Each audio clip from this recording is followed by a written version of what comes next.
First, you have some time to look at questions 1 to 5.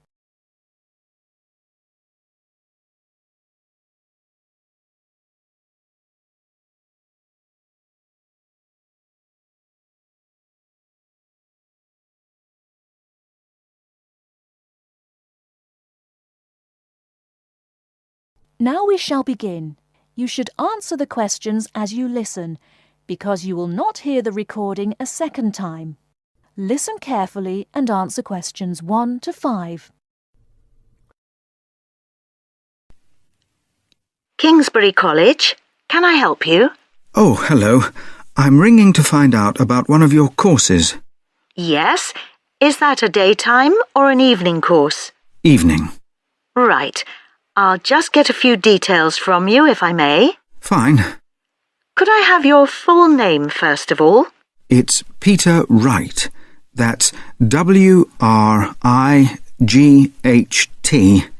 OK. And I don't need to know your exact age, but can you tell me which of these age groups you belong to?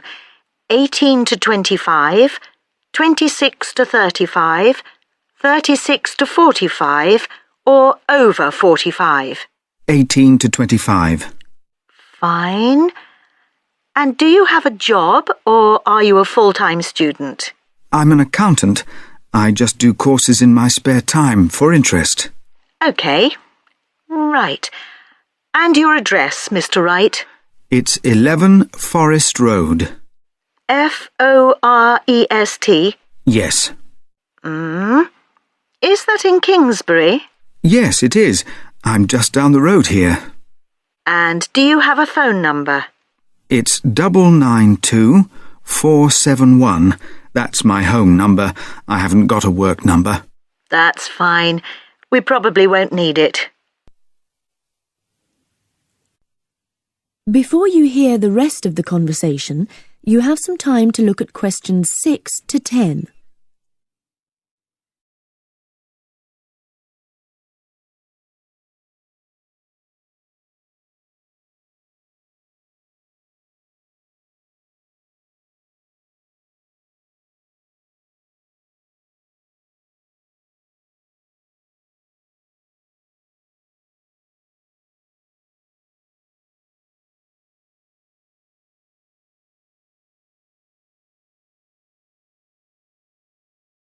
Now listen and answer questions 6 to 10.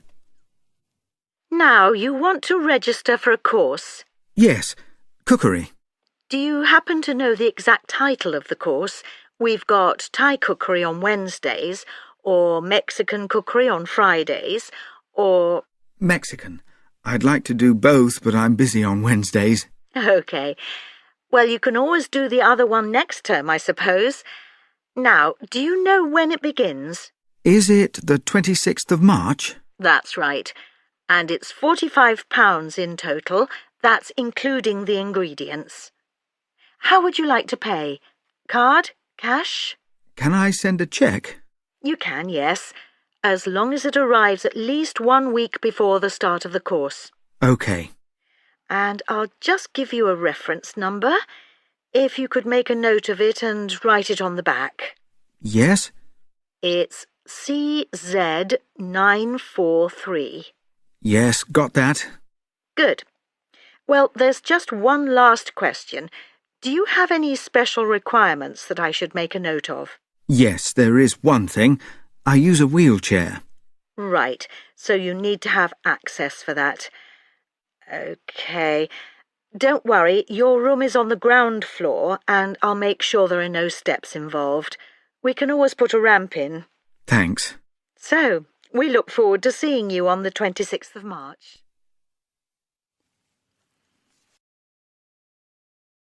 That is the end of part 1. You now have half a minute to check your answers.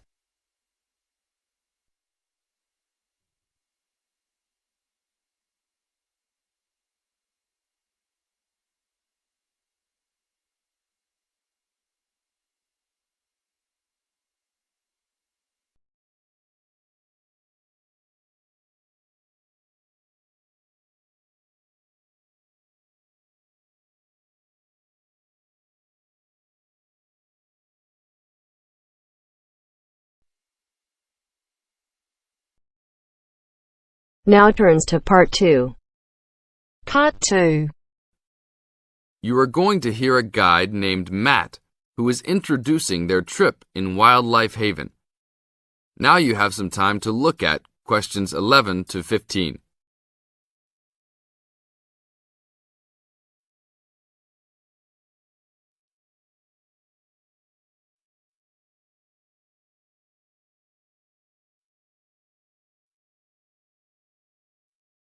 Now listen to the first part of the introduction carefully and answer questions 11 to 15.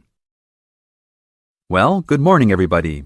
My name's Matt, and I'm one of the 3 guides here at Wildlife Haven. Our job is to make sure that you all have a great time here with us and go home feeling happy and relaxed.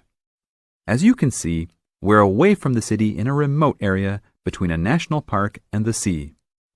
To encourage you to relax, there are no radios or TVs, and the only phones and newspapers are in the office. So, if peace and quiet is what you've come for, this is the place to be. From your cabin on the hill, you'll find you have the national park behind you, and you can look out from the sea from your front balcony. Your luggage will be unloaded from the bus and taken to your rooms in a few minutes. Once you have picked up your key at reception, please locate your room and check that all your luggage has arrived. The daily program here at Wildlife Haven is flexible and only as demanding as you want it to be. You should each have a brochure setting out the facilities and various walking tracks you can take. And on the bus, you are given a green sheet setting out a number of group tours in the coming week. If you want to join any tour, just write your name and room number on the relevant sheet along the wall here. Tomorrow, there is a Beachcombers and Rock Hoppers tour exploring marine life in the rock pools along the beach. Or, if you'd prefer to go inland, there's a guided forest walk that takes you off the walking tracks. If you want to catch some lunch, you could join the beach fishing expedition. And at night, you'll see there is a moonlight forest walk that leaves each night at 7 p.m. So there is plenty to choose from at Wildlife Haven, and of course, that includes just sitting on your balcony watching the waves roll in. But I would recommend my favorite tour, the Waterfall Walk. This departs at sundown each day and also provides the opportunity to have a moonlight swim. Now you have some time to look at questions 16 to 20.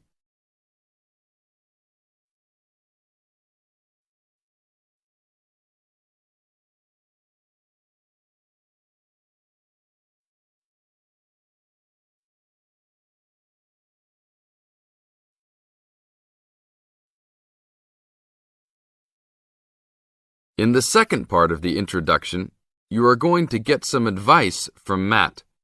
Listen carefully and answer questions 16 to 20. You've chosen to visit us in January, which is one of our hotter months.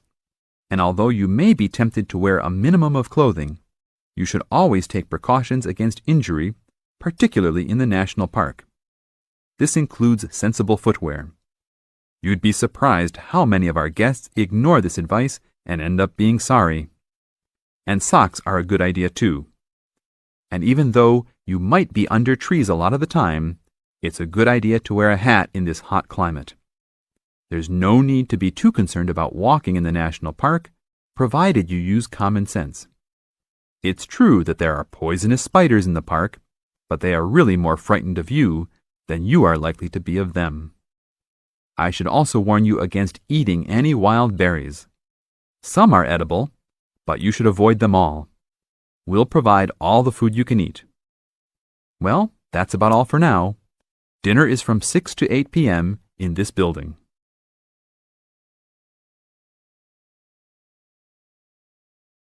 That is the end of Part 2. You now have half a minute to check your answers.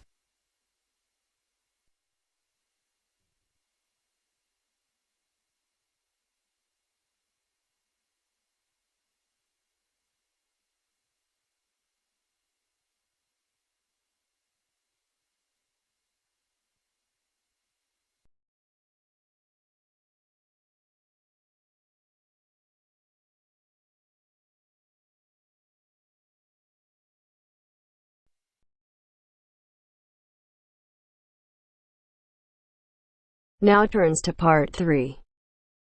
Part 3. You'll hear two university students discussing a social science lecture they attended.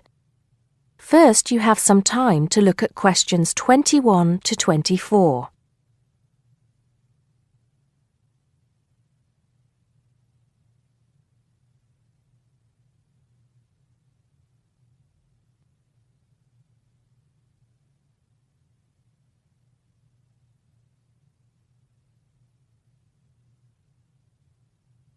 Now listen carefully and answer questions 21 to 24. Did you go to the first social science lecture yesterday? Yeah, didn't you see me there? No, I was trying so hard to understand the lecturer. What didn't you understand? A lot of it, really. For example, he said we needed to study history as part of the course, but I didn't get why. You probably missed it. He said early on that we need to learn from our past mistakes. Right. But he also said we need to put ourselves in the place of our ancestors. Why is that? I think the point is that it's not enough to know how they lived and what they did. We need to know what they thought. I see. And I've written transferable skills in my notes next, but I have no idea what that means. If you study social science, you learn skills that you can use in a job. Oh, right. Is that all? Okay, but why is that? The point he made was that in studying social science, you use a flexible and adaptable approach to learning. Before you hear the rest of the conversation, you have some time to look at questions 25 to 30.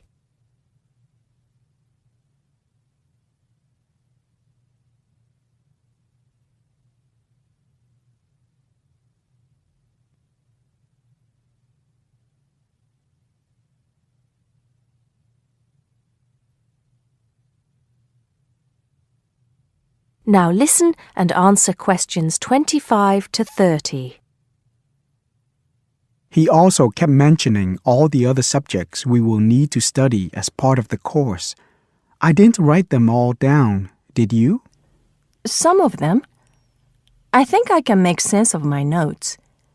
The first one was anthropology, which he said would cover prehistory and archaeology as well. Okay. Then there's economics. I wrote down that this was not meant to mean that we will spend all our time looking at economic theory, but more that we need to see how humans behave. That's good.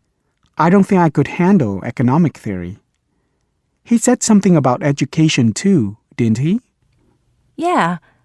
He said we'll be looking at how cultural information is handed down from one generation to the next through teaching children. He said we'd be focusing on geography too, but I can't really remember which aspects. Can you?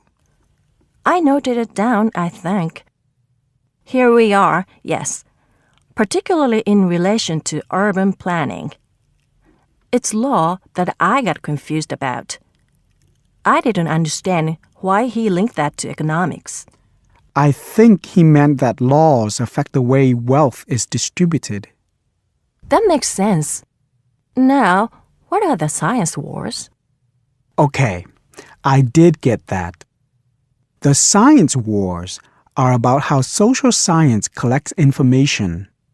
In sociology and social work, and in social science generally, they can only study patterns of behavior and observe. If you compare that to the way scientists work in physics or chemistry, it's very different because they use specific experiments that can be tested and which give concrete answers. Social studies is often accused of being unscientific. That's all. Okay. But it still looks like a good course, doesn't it? You don't have any regrets, do you? None at all. I'm looking forward to it.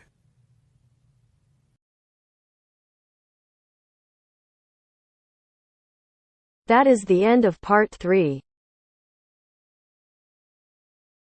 You now have half a minute to check your answers.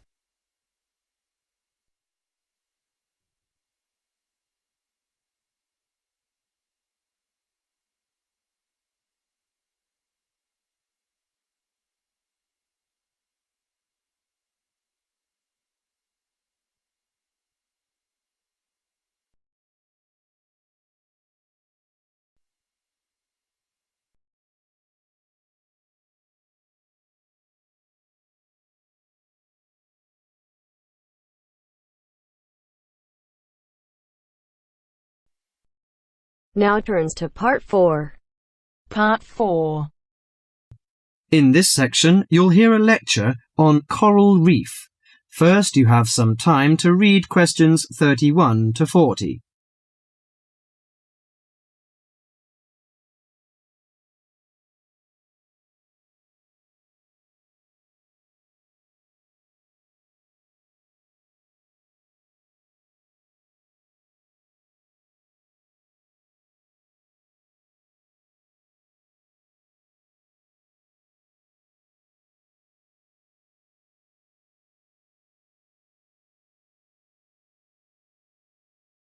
Now listen carefully to the lecture and answer questions 31 to 40. Do you fancy diving in the wonderful world of coral reefs, green sponges, colourful fish and red crabs? It is a rich garden beneath the waves. But how much do you know about the corals? Are they animals or plants? What are the threats to coral reefs? Today, Mr. Tim Harford, Executive Director of the Coral Reef Alliance, is going to introduce the facts about coral reefs. Good afternoon, everyone. Coral reefs are one of nature's most magnificent creations. It is filled with thousands of unique and valuable plants and animals. Over 1/4 of all marine species depend on healthy coral reefs. Humans also depend on coral reefs. These marine ecosystems are the primary source of food and income for millions of people, a vast repository of valuable chemical compounds and medicines, and a natural wave barrier that protect beaches and coastlines from waves and storms. Coral is actually the exoskeletons of coral polyps. Made from limestone, these skeletons build up over time, forming the reef. New corals are born each April. At a certain hour, on a certain night, mature corals suddenly release clouds of eggs and sperm into the sea. After the fertilized eggs take root on the seafloor, they can grow up to 15 centimeters per year. Coral reefs are present in the waters of over 100 countries. These are warm, 18 to 29 degrees centigrade, shallow, sunny regions primarily between the tropics of Cancer and Capricorn. Only clear, warm salt water can support a coral reef. And because sunlight is crucial to the reef's survival, the water must also be shallow. The algae that grow on coral provide much of the coral's food. In deeper water, algae cannot get the sunlight they need to grow. Most coral reefs are in the tropics because natural conditions there are perfect. In their modern form, coral reefs have thrived on Earth for over 50 million years. In recent years, however, more than 11% of the world's reefs have been lost, with another 16% severely damaged during the El Niño event in 1998. Up to 32% of coral reefs may be destroyed by human activities in the next 30 years if we do not take action now. Corals and coral reefs are extremely sensitive. Slight changes in the reef environment may have detrimental effects on the health of entire coral colonies. These changes may be due to a variety of factors. One of the greatest threats to coral reefs is human expansion or development. As human population increases, so does the harvest of resources from the sea. Due to overfishing, reef fish populations have been greatly decreased in some areas of the world. The removal of large numbers of reef fish has caused the coral reef ecosystems to become unbalanced. As we know, corals are also very popular as decorations. A large amount of the most healthy corals are selected by commercial collectors. They sell the corals to souvenir shops, where a large number of tourists wait to purchase them as decorations or souvenirs. Coral reefs also receive much damage from both commercial and private vessels. The leakage of fuels into the water and the occurrence of spills by large tankers are extremely damaging to local corals. Although much of the coral reef's degradation is directly blamed on human impact, there are several natural disturbances which cause significant damage to coral reefs. The most recognized of these events are hurricanes or typhoons, which bring powerful waves to the tropics. These storm waves cause large corals to break apart and scatter fragments about the reefs. Home to a diverse community of creatures, coral reefs are underwater treasure chests of colour and activity. Predators and prey swim and crawl among the coral in nature's never-ending dance of life and death. This lively, fascinating world beneath the waves is just waiting to be explored. That is the end of part 4. You now have half a minute to check your answers.